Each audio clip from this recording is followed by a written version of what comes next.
俺本当天才だと思うんであいつは。まあ彼女はコンペティションだけじゃなくて本当スケートボード全体スケートボード全てが好きだから。She's the type of person that's willing to sacrifice everything to achieve her goals. Stand still, it's there. What tremendous lifting from Heidelin Diaz representing the Philippines. History will be made at the Qatar World Cup this year. It's the first time women will be on the pitch. 見ている人たちとか選手たちとかの顔の心の動きみたいなものが、これがサッカーの魅力なんだなっていうのを、こういうことなんだなっていうのを知ることができたっていうのがこのワールドカップでした。Getting a professional contract, it was a milestone achieved because I couldn't get it in Singapore. If my time, my need, and my health permits, yeah, I would still play. Okay, wanna be like me? Parang pag wala yung basketball, hindi kulang yung araw ko. No matter how hard it is, like even if we don't get paid, we're still here. We're seeing more and more focus on diversity, empowerment, inclusion. We're seeing it in the business world, in government. So there is a whole movement worldwide, and sports has kind of tapped into that. We're finally saying to young girls, to women, that yes, you can have those same dreams. My experience of covering the Women's World Cup, so I saw Team USA and they're just so confident that this is what they believe that women's sports should be like. Whereas in Asia, I've seen headlines like top hottest volleyball players in the Philippines. There was this women's 3x3 basketball tournament where women are not allowed to have boyish haircuts.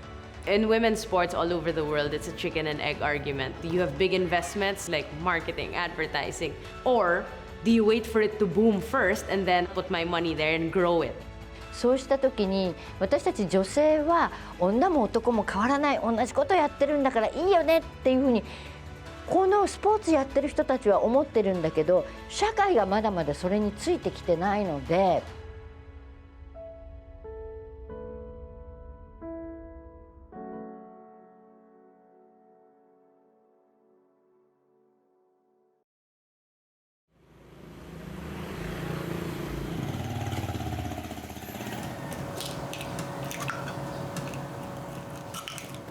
How much do you like coffee?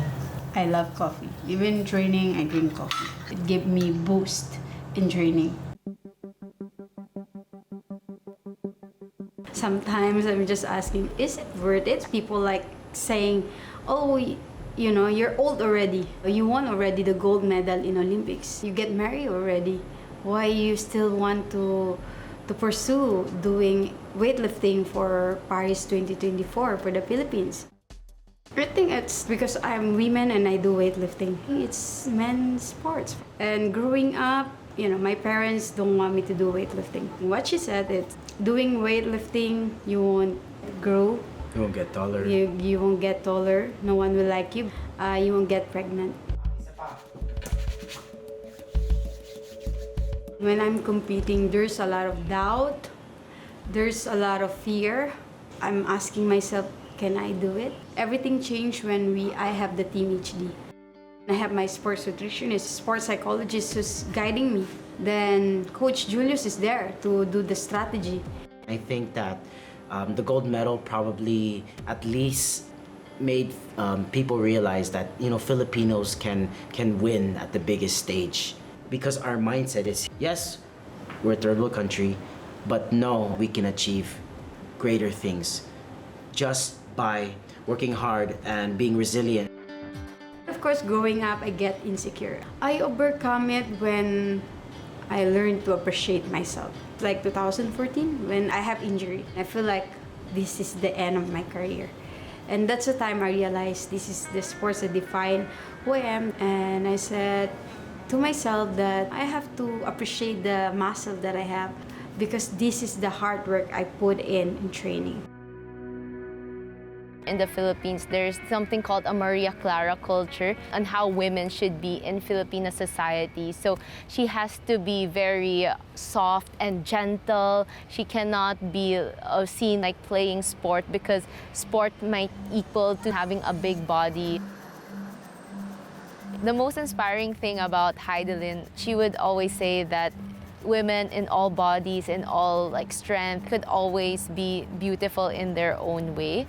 Heidelin also inspires a lot of Filipino people because she started from Zamboanga, one of the poorest provinces in the Philippines. And she started by just lifting makeshift barbells. So she didn't really have a lot of financial support, but then she slowly got there.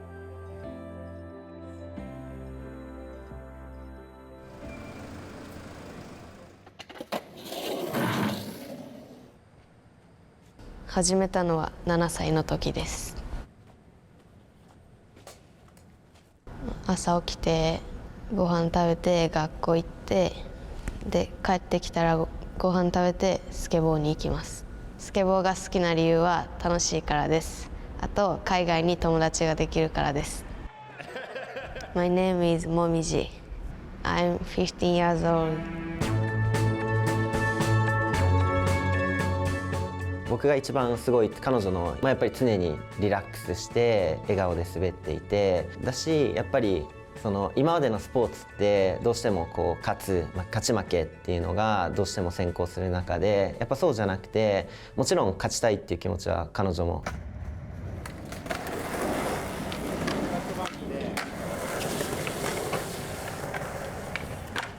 オリンピックの後はやっぱりそこで人生が変わってしまうっていうのをいろいろ見て、スケートボードを子供にやらせる親御さんたちのマインドが大きく変わったんだと思いますね。やっぱりオリンピック前は本当に街のなんか厄介者っていうか、一方でやっぱり収入を得られるプロスポーツとしても見られるようになったので、夢もかなり大きくなったと思いますね。もう世界的にネームバリューがあって、誰よりもかっこいい滑りができて、自分のマネージメントもできて、プロとしてちゃんと活動できるかどうか、それが認められればプロスケーターにはなれます。ただ女の子の方がどうしても身体的に能力はこう変わってくるんで、その女の子が男の子ができないようなこともやるとやっぱすごいっていう目で見るし、そこはスケーターとして単純にリスペクトしてる部分ですね。僕が思ってやってることは、スケートボードの歴史をこういう失敗例が多いぞと。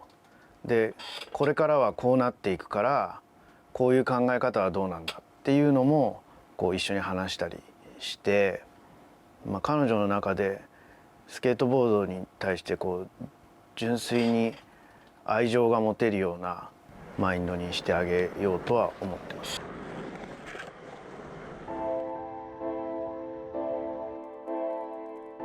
日本のスポーツというのは学校の中で育まれてきたという歴史があります。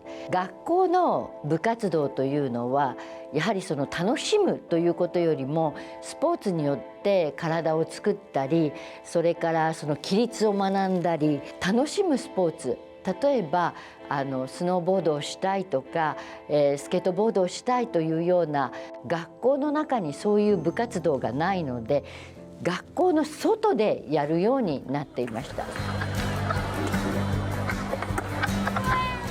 日本の中でスケーターが先生、学校の先生っていうのはここバンタンで学校ができたので日本で初めてになります。それで日本の中では今までなかったような学校っていうのをバンタンはどんどん作ってるんですけども、その中でスケートボードとデザインを教える学校っていうのをスタートしました。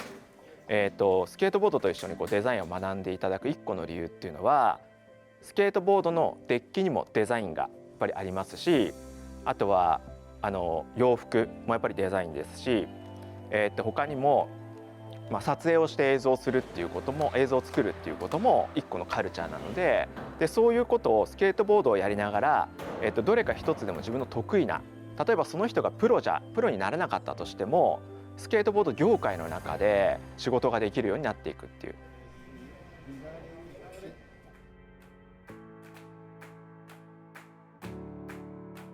I started playing football when I was 5 years old at the void deck, playing with my neighbors. I have this short hair back then, so everyone thought that I was a boy, so they didn't give any chance at all. So it was actually quite a good fight, and I really love it. So that's where it all started. And when I was in primary school, my teacher just made an announcement saying that there will be a girls' football competition coming up. So I went for a tournament at Jalan Besar Stadium. I still remember when she came back and told me, I says, Nani, what I know, football is only for the boys, it's not for the girl. So first time I will reject because I was scared she will injure. In fact, then she told me she want to play soccer. At first, I was questioning her, how you want to survive in Singapore by playing soccer?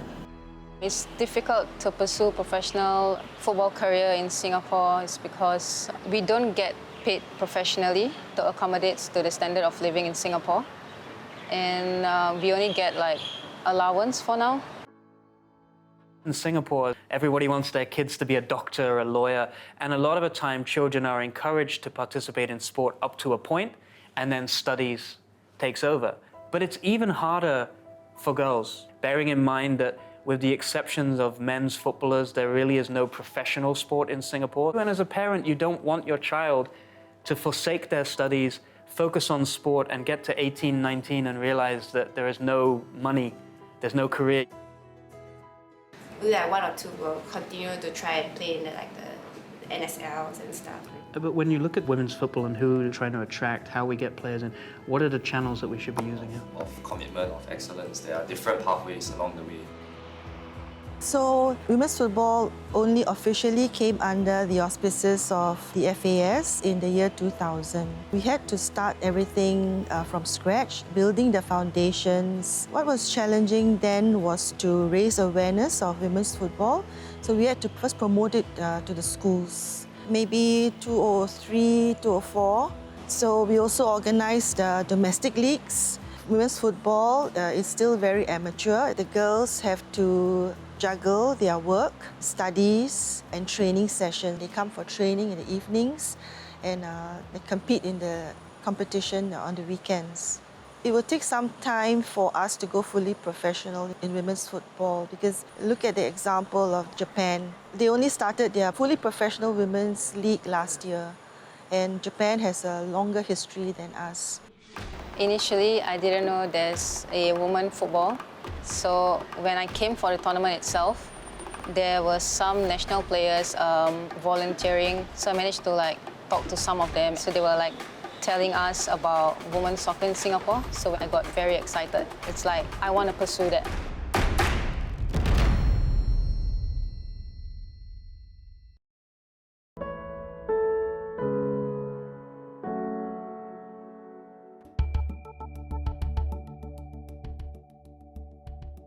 正直最初に聞いた時にはこんな機会が女性にもあるんだと女性審判員として、男性の試合は担当してましたけどでもこの男性のワールドカップっていうのにも可能性があったっていうことに、気づいていなかったので男性の試合女性の試合両方担当しますけれどもどの試合でも本当にサッカーはサッカーで同じだっていうのは毎回感じます。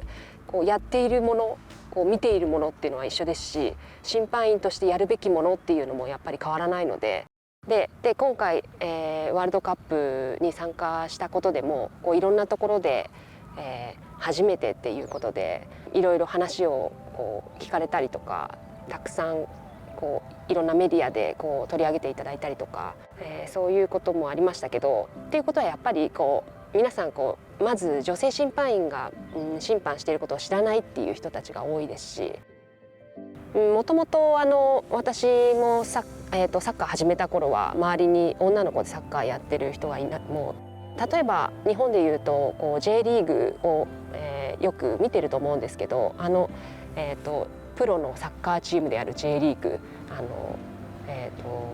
はもう1993年ですかねに開幕したんですけど、女子の、WE リーグと呼ばれる女子のプロフェッショナルリーグは、一昨年の秋にやっと開幕して、それまでは選手もみんな別に仕事を持って仕事と選手を両立してサッカーをやってたんですけど、やっとプロになったっていう、そのぐらいのやっと女性の活躍をやっといろんな人に見てもらえる、将来夢に描けるものっていうものもいろんなものが夢に描ける可能性が本当に広がってるっていうのは今すごく感じてます。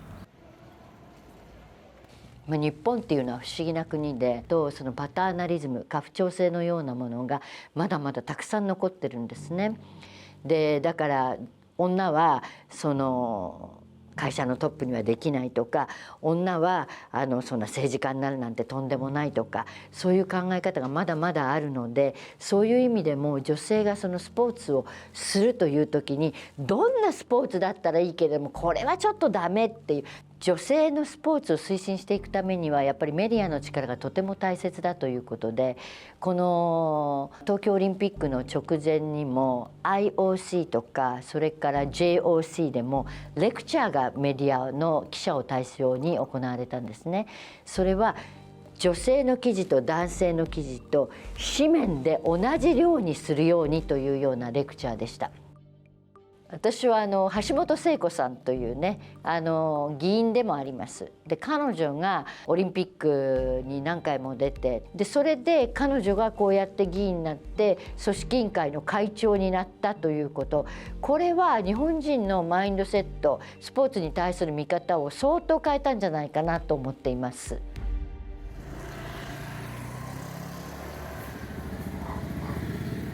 Everyone wants to be Olympian, everyone wants to be gold medalist. But after that, I realized it's also a responsibility to the young generation. You influence them. I just want them to realize that dream is really important.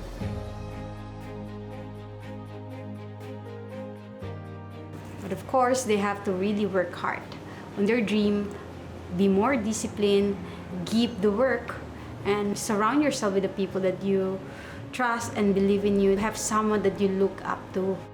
And my role model is Maristela Torres. We have the same birthday. Yeah, and I really look up to her. The way she put works in the training, discipline in the food intake. I see how she is determined to represent our country and do her best. Our upcoming competitions in the next 6 months, we have South Korea. It is the Asian Championships in Saudi Arabia, which would be the World Championships, which is the third Olympic qualifier. And then the Grand Prix number 2, which would be in Qatar. We forego a lot of our competitions that people expect us to compete in because I think we want to pave the way for the next generation of athletes, give them the chance to compete. Our goal really is Paris. More on quality versus quantity. Now I'm preparing for the Asian Championship because this will be my first 59 kilograms category.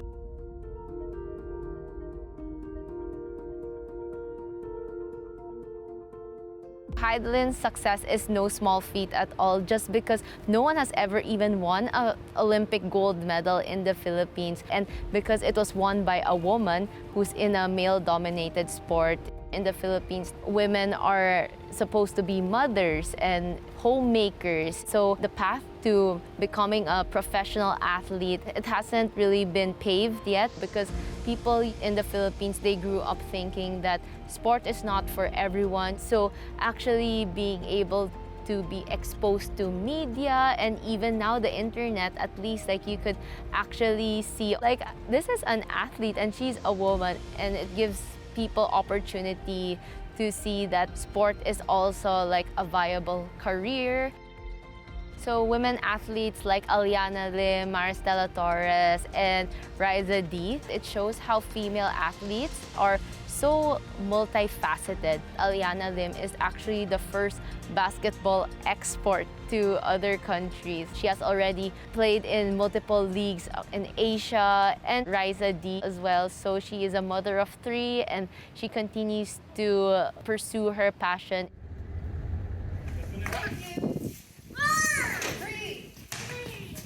So in 2013, I gave birth for my first child, which is Kylie.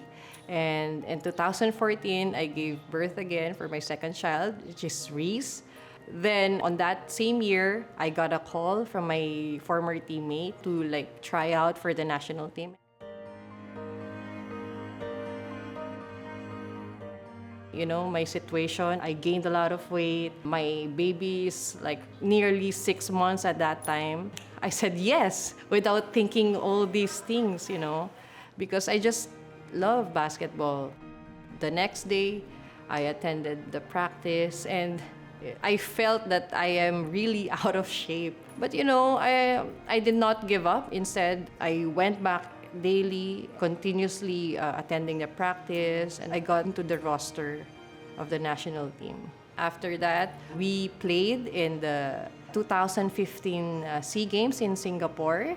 That's my first ever SEA Games. So after we prepared for the Siaba tournament, which is in 2016, that's the one we got gold in Malaysia. We have a saying that kung ano ang tinanim mo, yun ang aanihin mo, which means what you plant is what you harvest. I've been playing for almost 20 years. I think basketball molded me for who I am today. The values, the discipline, how you manage your time. There was a time I had to attend the training in the morning, and then I had to attend my business in the afternoon. I have to have energy for my children. And thankfully, I manage it all.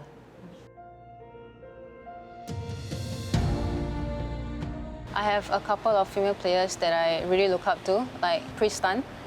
She was actually the first one who go to Australia to play soccer. So she was actually telling me how intense it was and the environment, the coaching and everything. To me, it's like, if she can do it, why not me?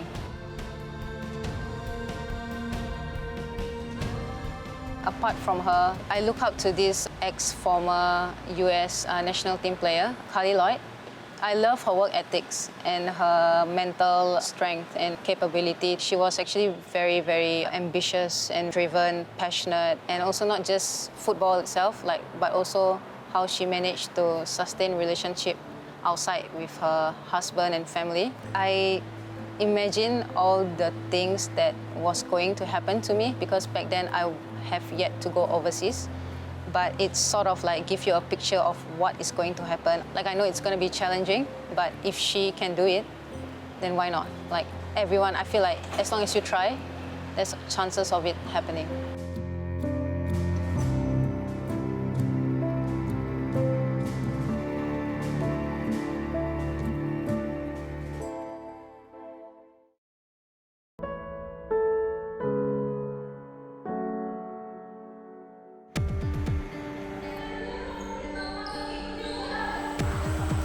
When I first got to the Philippines, because I actually grew up in the States and I moved here for college for basketball. A lot of people were shocked to find out that I played basketball. They're like, oh, why are you playing basketball? You'll make more money playing volleyball. So it was just messing with my head. But, at the end of the day, I chose basketball because this is my first love. And I don't want to, just leave basketball just for more fame, for money, for more recognition. Well, I remember last year, it was right after the pandemic. We were starting to train for SEA Games. There was a time, a couple of months, we didn't have allowance, we didn't have money. All the money for gas, for food was coming out of our pockets, or our managers here, our coaches. Sometimes we definitely feel like we're getting the lower end of the support compared to the men's. But hey, we ended up winning gold, so it was all worth it. For the women's basketball here in the Philippines, we lack in continuity. Example, after the athlete graduated from college, a few players will be lucky to be representing the national team, but most of the players stopped there. There was a first ever professional basketball league back in 2021. I am also part of that league, but it turned out as a nightmare for us. We did not get paid for 3 months, but still we played because of purely passion. We trained for months. Some of my teammates are sacrificing, filing their leaves and all just to attend the game and practices. We just felt disrespected. We're actually one of the few countries that don't have a ministry for sport. You have to kind of go through a process every year to see how much and who to support. So I think if that structure is looked at and there's more of comfort for the athletes and the federations to know that every year there's gonna be a set, constant budget for you, I think that might have an impact and a positive change.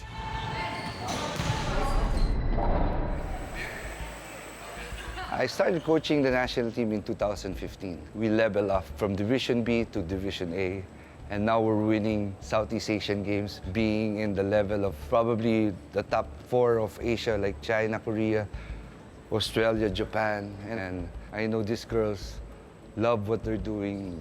We practice mostly every day.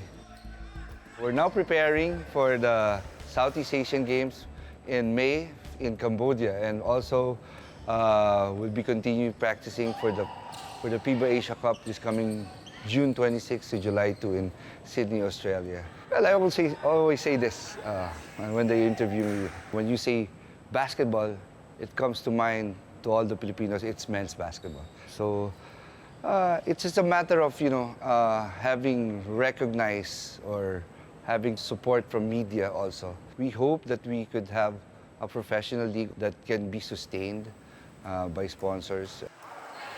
This is something that we've been dealing with for years now. We're used to it already, if that makes sense. In the past couple of years, the support for women's basketball in the Philippines has been more upcoming, but it's not where we want it to be yet. Nagpakilala na kami bilang 2-time champion na kami ng SEA Games kasi hindi lang naman pangalan namin dinadala, Pilipinas yung dala namin. Because today we are making history with the first ever Manila Hustle 3-on-3! So it's a really huge opportunity because that tournament is filled with local teams and international teams from South Korea, Japan, and Singapore too. One of the problems is that people would have a problem watching them. So it's really cool that there's going to be live streams and it's going to be televised. 12 seconds to shoot for holding the ball. In the Philippines, people are so big on social media and on TV. So that's really the only way to promote the game and actually see that, hey, this is cool. Did you watch that play? Those kinds of conversations are really important in the social settings. As a team, our performance today, there are definitely things we could have done better. So we know we have a lot to work on.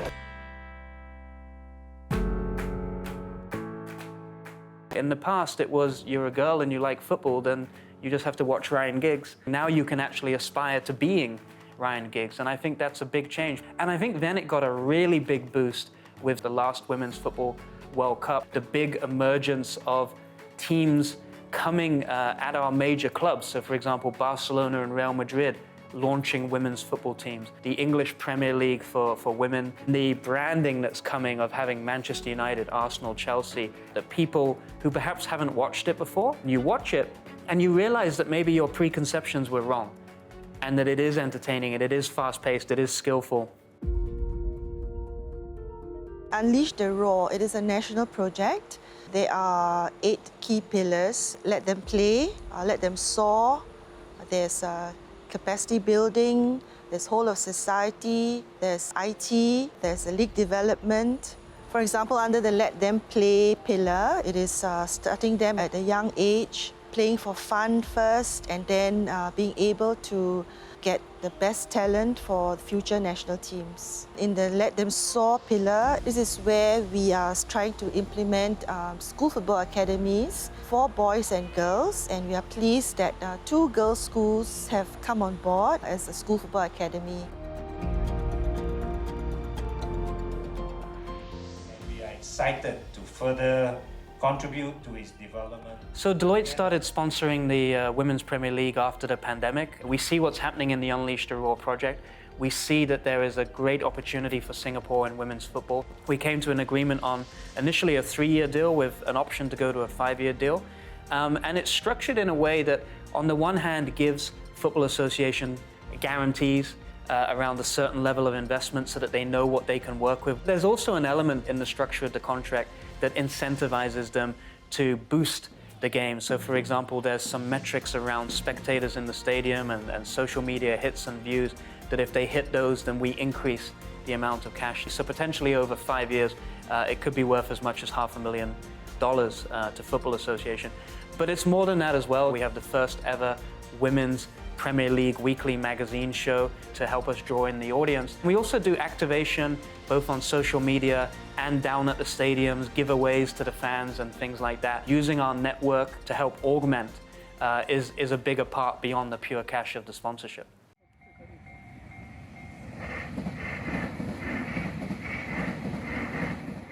北海道三角だったいやもみさん、今日ここで何やってるんですか？スケボーのイベントです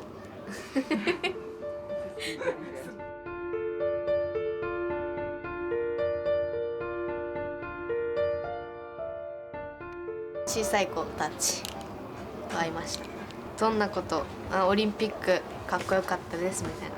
その他は、これから頑張ってくださいとかは言ってもらいました。嬉しかったです。全員じゃないですけど、周りはこう大会に勝つためにすごい頑張ってるイメージはあったけど、もみちゃんは、もちろん大会には勝ちたいと思うけど、単純にスケボーが好きだからやってるから。I know Momiji through skateboarding, and I was originally introduced to her from Yuri Yuri. From time to time, sent me videos of skaters that she thought would be good for Adidas to sponsor. And one time she sent me something of Momiji, and I thought she was skating pretty good. And she was around 12 at the time. So after skating with her once, I started giving her shoes. Momiji kind of has this really effortless, like natural style to her skating, which is you don't see too often. I didn't sponsor her because I thought she was going to win the Olympics or anything. Passion is a pretty important thing. I don't really want to sponsor anybody that is trying to do it for the money. There's so many people that are good, and the competition's really tough to get sponsored because these are valuable spaces we have on teams. Compared to a few years ago, there's a lot more female skateboarders, and you can see that somebody else is making a career out of skateboarding and kind of pushes you to continue. So I can imagine that now in Japan, with the Olympics, all these young girls growing up now, they see Momiji on TV and they think I can do it, and it's building our community, making it bigger and stronger. 彼女がオリンピックで活躍したっていうのが一個の大きな要因となって、そのアディダスジャパンからアディダスグローバルのチームに招待してもらって、アメリカに行ってそのストリートを取ったりとか、あとはまずコンテストで言えば、大きく2つだと思っていて、1つが、いわゆるスケートボードの3大大会って言われるストリートリーグスケートボーディング SLS っていうものだったりとか X ゲームス、デューツワールド、世界選手権がもう1個予定されているんですけど、そういったオリンピックポイントの対象大会となる大会に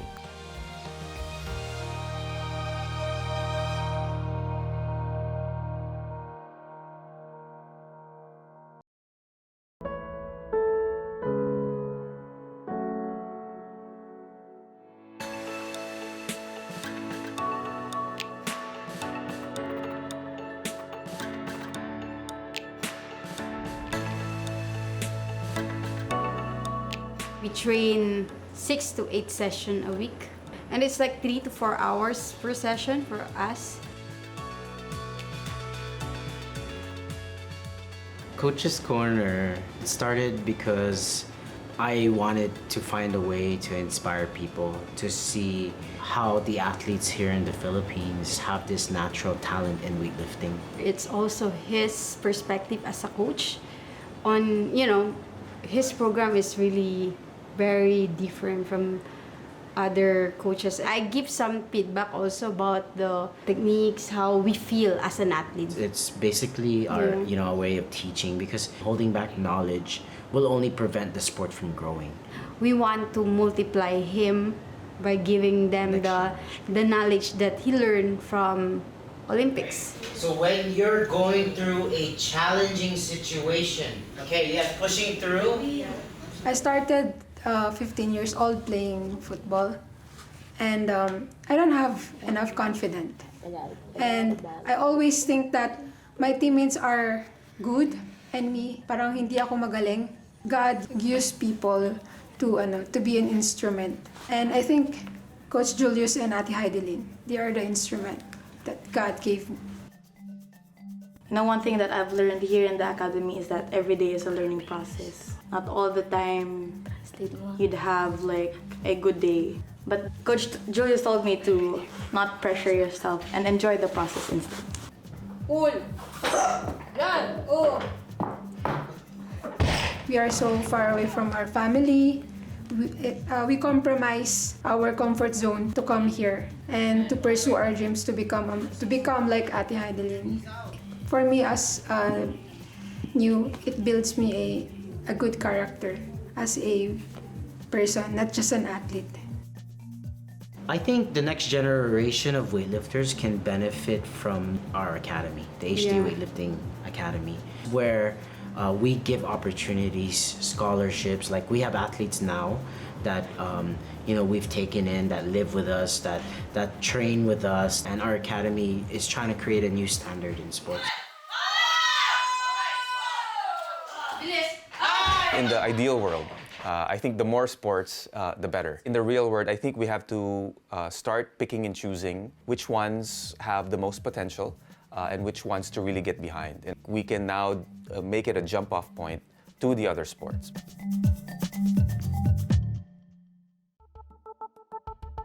In my research called Investing in Women's Sport, I was able to discover that people would actually invest into women's sport just looking at the long-term effect on it. You invest in that opportunity for the long run because it can create so much social impact.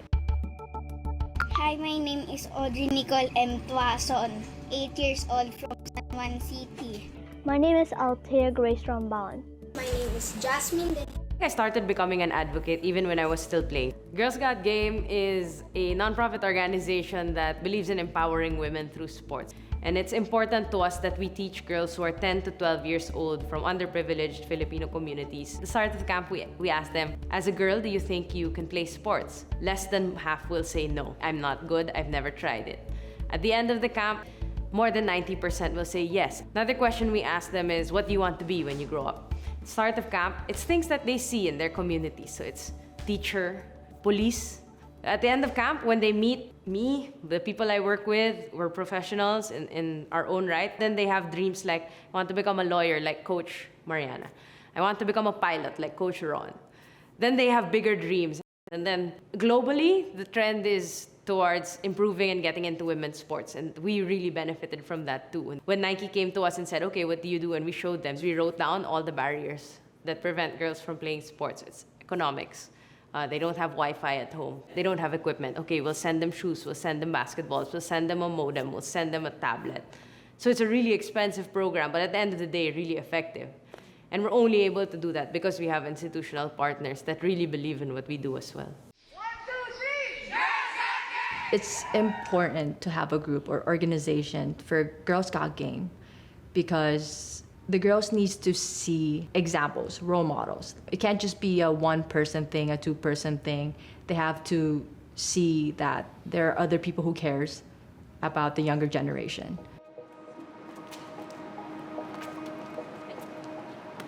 We were doing some basic techniques that we used to do back then to get in twice training per day.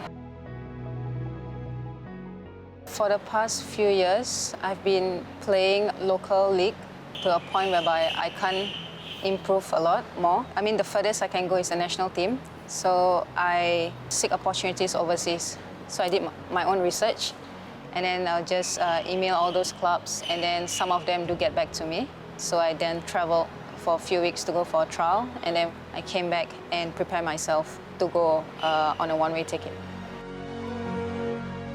As a professional player in Japan, I was training every day, and we had a weekend game. Playing professionally, there's like a routine. Every day, you will arrive early at the clubhouse to do your stretching and to prepare for training. And also at times, we will do a bit of video analysis. After that, we will go straight to the training, and even after the training ends, we still do have time to work on our individual techniques. So for this year, 2023, the national women's team will be competing in the Olympic qualifier in April and SEA Games in May. If we can achieve something from it, it will definitely be a milestone for the history of football in Singapore. For me personally, I'll be embarking to a new journey, to a new country, to pursue my professional football career overseas.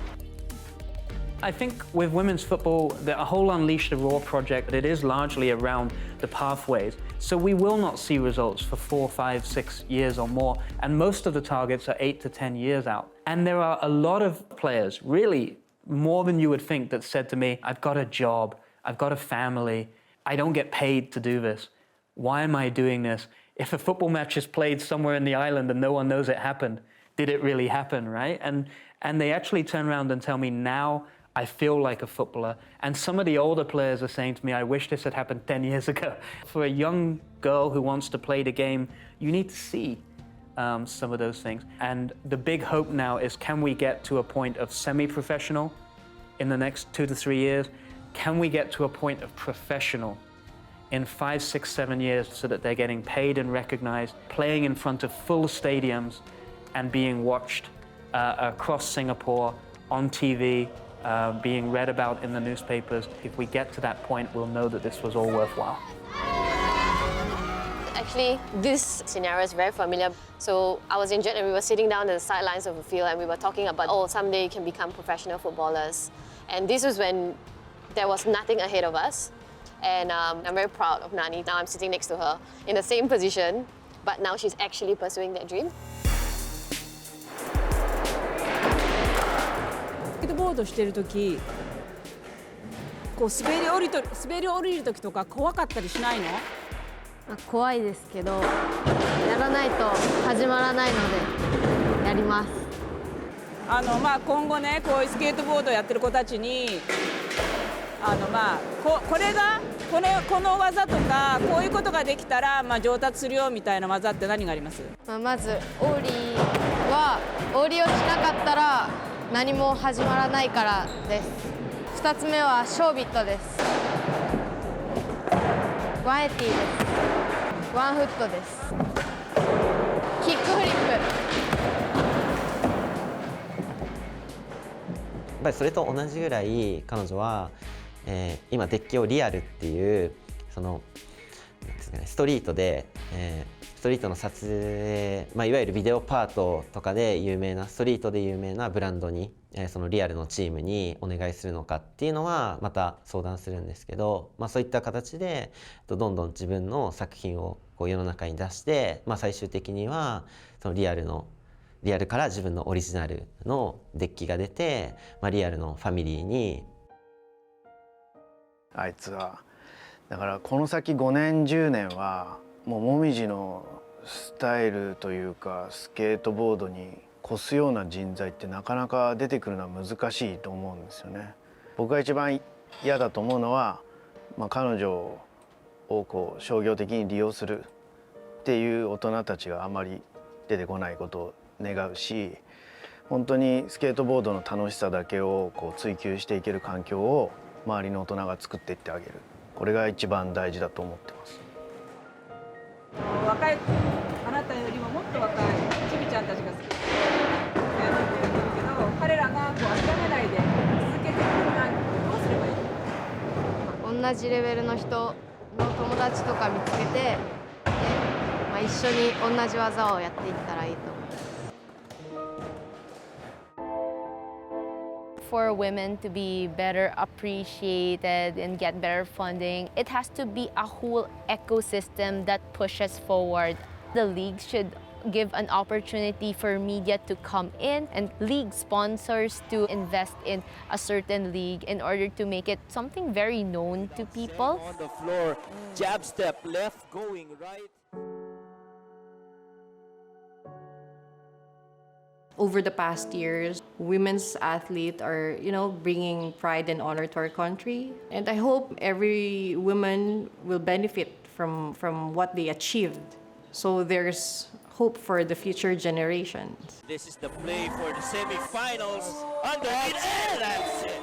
The reality is that even if you're considered a professional women's basketball player in the Philippines, is that chances are you still have a side job or you have a 8 to 5. So I guess that's the goal, to have a sustainable league where they can just focus on being a basketball player.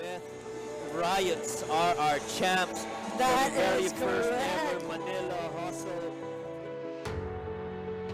What happens after I can't play anymore? I would want to be a football agent because I feel like probably there's like other players who would want to play overseas. I hope I can create more opportunities for the younger players because I've experienced it before and I know what the challenges are and I would want to make a difference. It took me 20 years and I'm still here because I really love the sports. I thought of starting a family with him, of course, after Paris 2024. Then after that, I still want to do weightlifting. It doesn't have to end because I stopped competing. I can still share my knowledge in weightlifting to the kids. I can still be a sports leader, represent the athletes and doing my best for weightlifting. I will be still there.